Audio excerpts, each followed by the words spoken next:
Hello, everybody, and welcome to Ice-Burgh To Go, your daily dose of Pittsburgh Penguins news and analysis. You can find us on YouTube at Inside the Penguins or anywhere you get your podcast from by searching Tip of the Iceberg.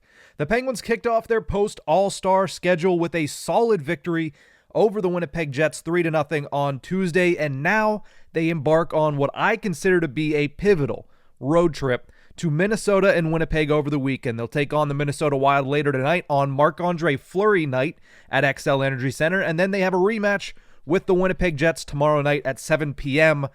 out there in Manitoba. So why is it so important to me that they go out and have a successful back-to-back road trip here on the second weekend of February? Well, this is the first opportunity post-All-Star break for the Penguins to show that they're breaking the mold of the season so far. The Pens have only won more than 2 games in a row twice this season. Only 2 win streaks of 3 or more games throughout the entire season to this point.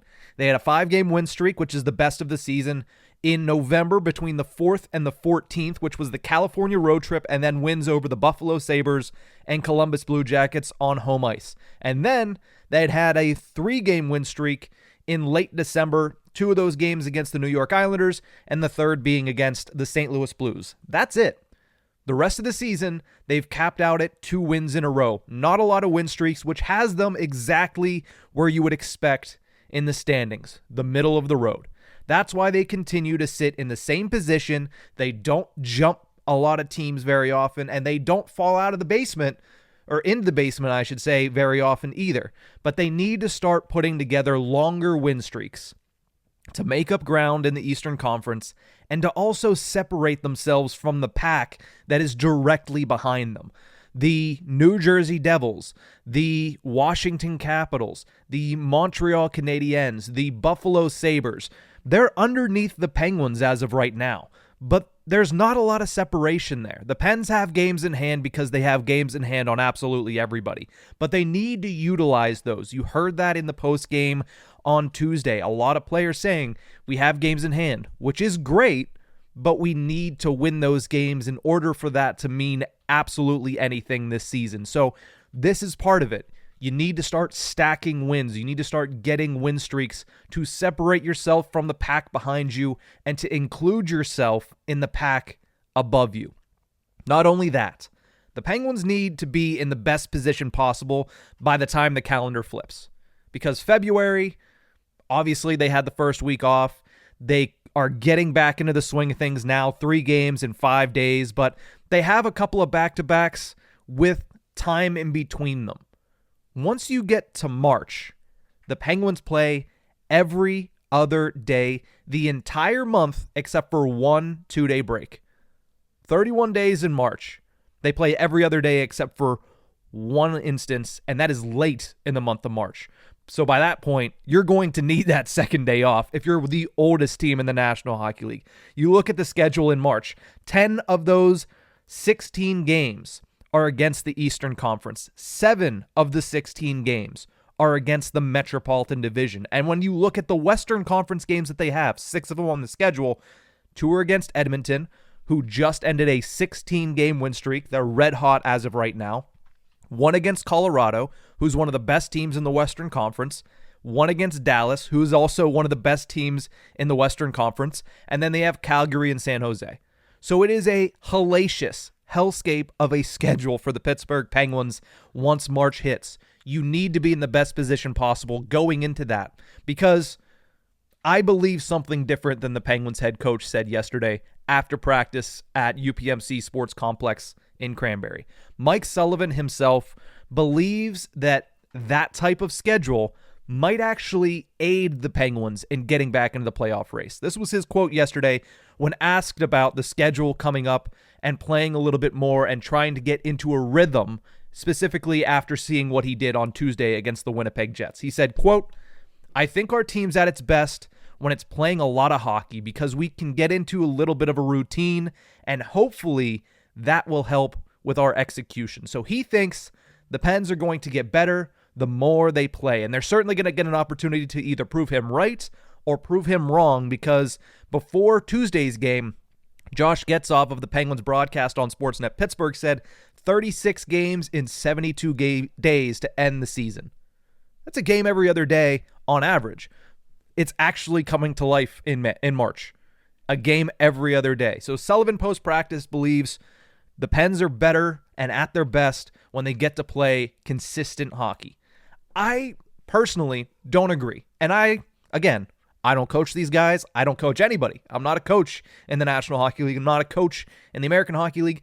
The only thing I coach is my two cats to not throw up on the carpet, and I'm not good at that. So I don't coach. But personally, whenever I see this discussion, I don't tend to agree that they're better when they're playing a lot of games, personally. Simply because I look at last season. This is a much different team than last season, but the core pieces are the same. Crosby, Malkin, Gensel, Rust, Raquel, O'Connor was on that team. You go to the back end, Tristan Jarry was on that team. Chris Letang was on that team. Marcus Pettersson on that team. The third pairing, whether it's Chad Ruhwedel or P.O. Joseph, they were on that team. A lot of this team is still of similar makeup. Obviously, you could bring in Jeff Carter into that discussion as well. Entering March, the Penguins were in the final wild card spot last season with a couple of games in hand. So, in other words, they had a little bit of breathing room. They went 7-7-1 with a similar schedule to what they're going to face this year, and they entered April, the last month of the regular season, outside of a playoff spot. Not only that, they had no gas left for the last stretch in April, went 3-3-1, so 10-10-2 to end the season through March and April on a busy, similar schedule. This is a team that is the oldest in the National Hockey League. I don't have to say that because it's been said by so many people so many times this season, but it feels appropriate when bringing up this conversation because they ran out of gas last year. Sidney Crosby ran out of gas last year. He was under a point per game in the final 14 games of the season. That's un-Crosby-like. He was carrying that team all season long, and that happened. What has been the narrative all year long? Sidney Crosby is carrying them with a Hart Trophy caliber performance. Is he going to run out of gas? He's not the type of person that would fail the same way twice, so maybe he doesn't. But can this team in general keep the gas going? And not only keep the gas going, they need to hit another level. That's where we started this entire conversation. They have not won more than 2 games in a row outside of twice this season. They need to start putting win streaks together, or they're going to have a hard time making up ground in the standings. They just are. With that, the Penguins in position to break the mold of their season so far. They have 2 wins in a row. They obviously won against Winnipeg, as we started the show saying, 3-0 on Tuesday, and they won the last game before the break. I believe it was 3-2 in overtime over the Montreal Canadiens. So at Minnesota tonight, Minnesota Wild are the 7th place team in the Western Wild Card race. 3-2-0 in their last 5, and it's Fleury night. So a team that has been underperforming this season in the Minnesota Wild.